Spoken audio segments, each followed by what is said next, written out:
you got some extra time and footage to work on.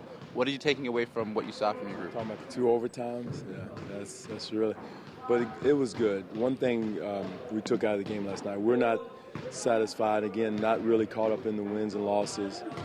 It's how we played in the first quarter. I thought was atrocious by our starting group on the boards. I thought offensively we moved the ball, but we got to do a better job of taking care of finishing the possession. It's the same epidemic we had last year. You do a great job for 19 seconds and get a stop, but you don't come up with the rebound. So we got to finish, not get pushed under, get pushed around, hit first, find the ball, go get it. So that was our biggest problem in the first quarter. Second quarter, we didn't guard anybody. They shot 58.8% the second quarter, so we didn't guard anybody, and subsequently they got the lead. Third quarter, they decided to play. Had to get on them at halftime a little bit, but it shouldn't have to go to that. I know it's preseason, but we're trying to set a mindset now for 48 minutes or as many minutes as possible. Definitely not just one half. And I thought we fell into that last night.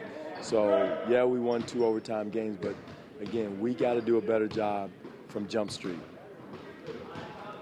With the 2 extra overtimes, you got to see more of, the second unit in critical minutes. I know you said they had trouble in the second quarter, but did they change anything towards the end of the game? Well, in the game, they had their second group in too, and, it's hard to tell. I thought Terrence Ross, they executed the plays down the stretch. I thought that was a positive. I thought, Terrence Ross did a good job of being aggressive and making sure he got to where he wanted to go, made his shots.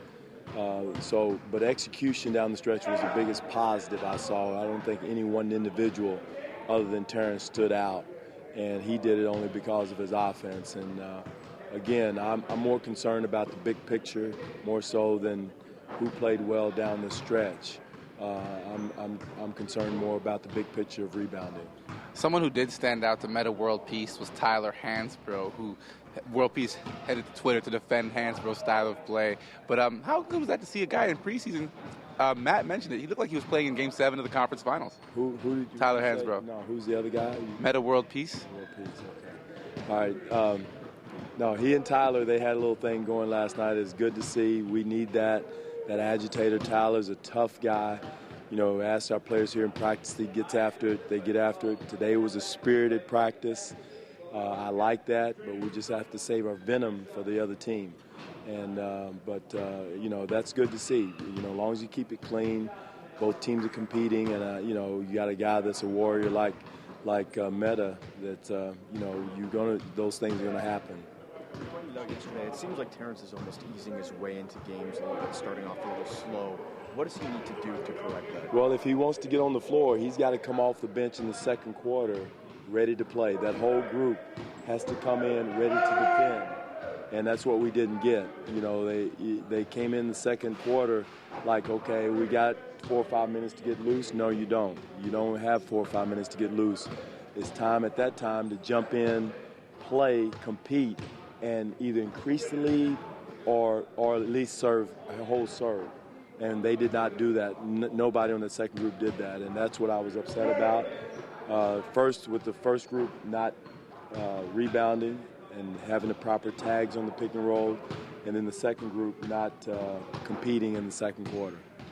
With Julian, he's getting more minutes lately. Is that a product of him looking like he can handle more minutes, or is it something that you want to see from him? Julian was a positive also individually with his defense in the extra time and fourth quarter and overtime.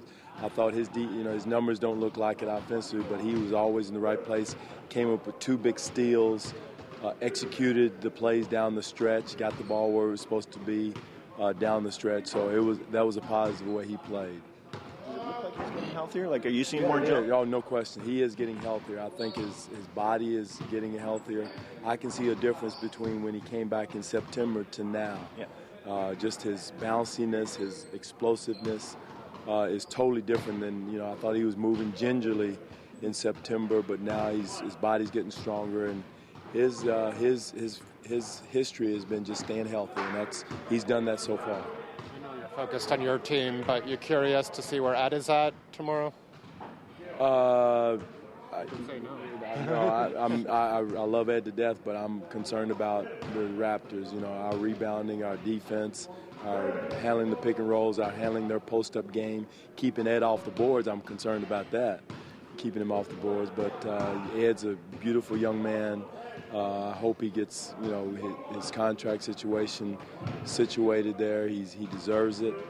But again, tomorrow night, our focus is going to be keeping his big butt off the boards. Is this a kind of good opportunity for your group, going against a group of players that they don't usually get to go against? So you kind of measure new things? You mean against Memphis? No, we're going to stick with what we got to master our fundamentals right now defensively, mainly in the rebounding department. Is our main, you know, offensively, we were pretty efficient. We had, 29 assists, I think, last night. I think we cut down on our turnovers. So offensively, we're doing some decent things, especially against a team like New York who's trying to push us around and bully us around a little bit.